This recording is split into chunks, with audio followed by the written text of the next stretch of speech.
Guys, welcome back to the channel. Today we're going to look at one of the biggest mistakes that white belts make when they are in mount position, specifically trying to keep their training partner pinned down and then use that to go into submissions, okay? Because ultimately that's the goal. We don't just want to get to mount and stay there for the whole match.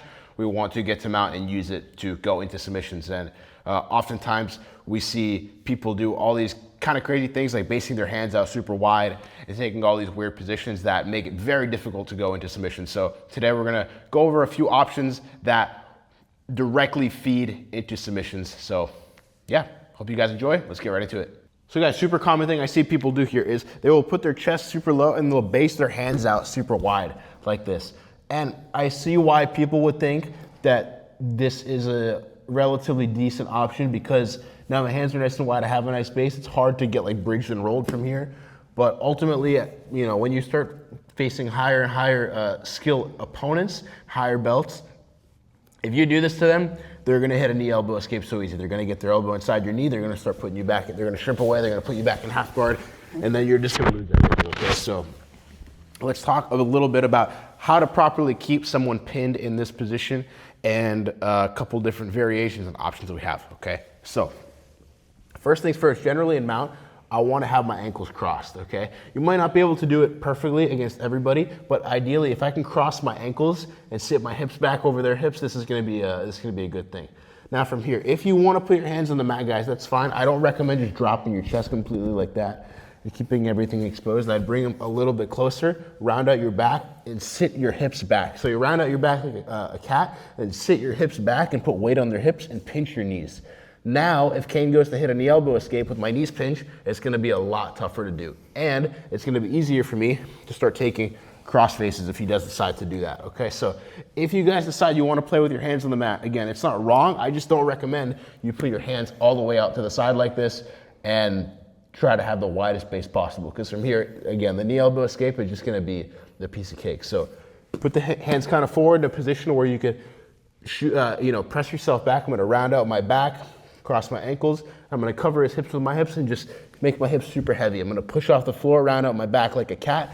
Kane goes to hit knee elbow escape from here. It's gonna be very difficult. He goes to hit a kipping escape from here. This is the time to start switching, okay? So I'm not gonna say this can't control someone here, but typically if he gets me, like if he bridges, he gets me over knee, starts going into the kip, yeah, and then this is when he's gonna start entering my legs and getting out, okay? So that's when we make the switch to a crossface and switch up our position. So if I feel like my partner wants the knee elbow escape where he puts the knee inside, shrimps away, the elbow inside, shrimps away, connects his knee and elbow, and puts me back in half guard, that's the time where I'm gonna use this, where I'm gonna sit back on his hips. Where I'm here, I cross the ankles, push off the floor, round out my back, and I cover, and I pinch my knees in this position. Now, he goes to hit the knee elbow escape, it's just not gonna happen, okay? If I feel him switching to a frame on my hips, now, this is the time I need to switch to a crossface, guys, okay?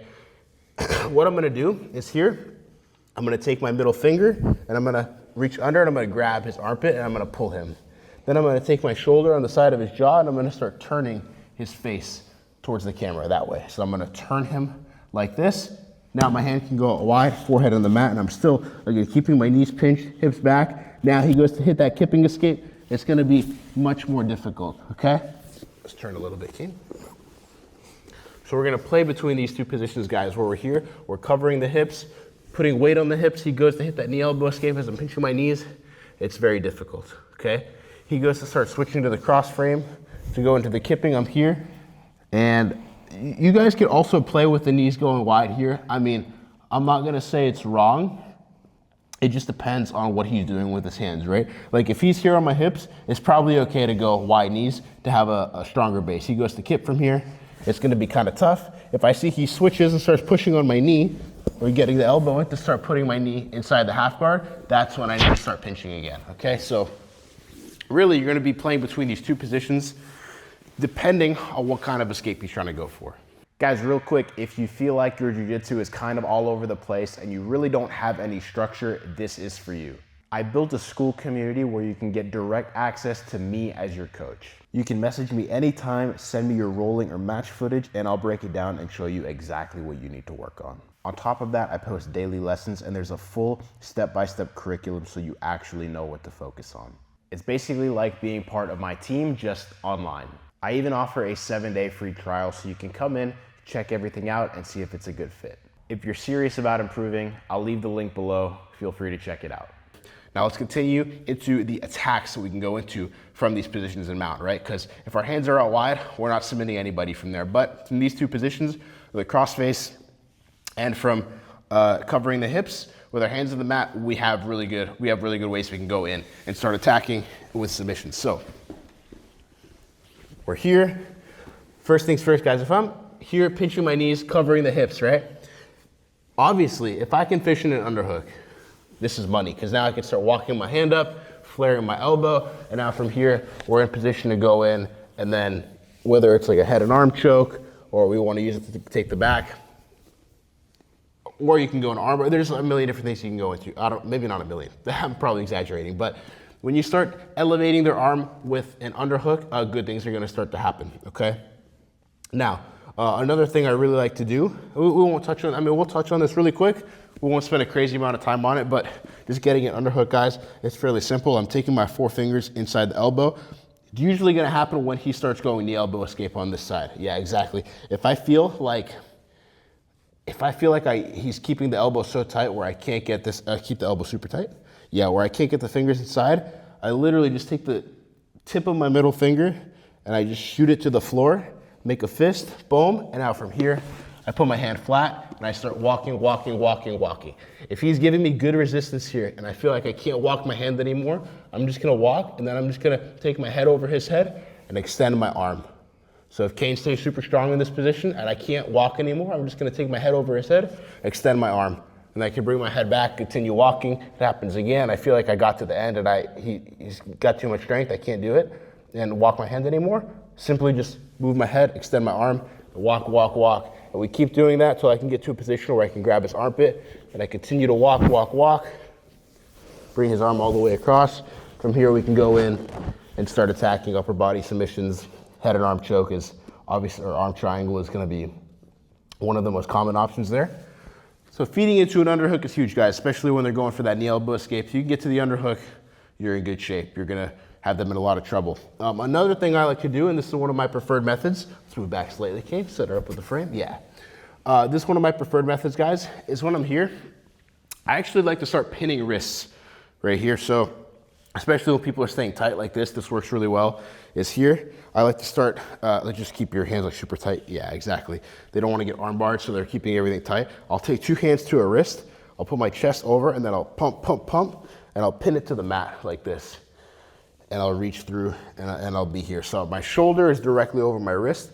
Now, if I just have this wrist pinned to the mat, I don't recommend trying to take an underhook from here, because usually as soon as you let this go, he's gonna bring his elbow tight, and yeah, you're not gonna be able to get in there, okay?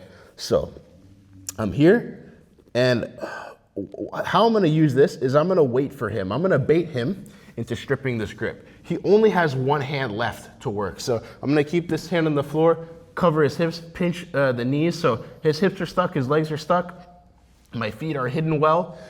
The only option he has is to go start reaching across and try to strip this grip off, get his hand back, and then start getting his elbows back into play. I'm gonna anticipate this by pinning his wrist down to the mat. As soon as I see Kane go reach, I'm gonna use my chest, guys, and I'm gonna drop on Kane's tricep. Now Kane goes to get his elbow back. It's very tough, all right?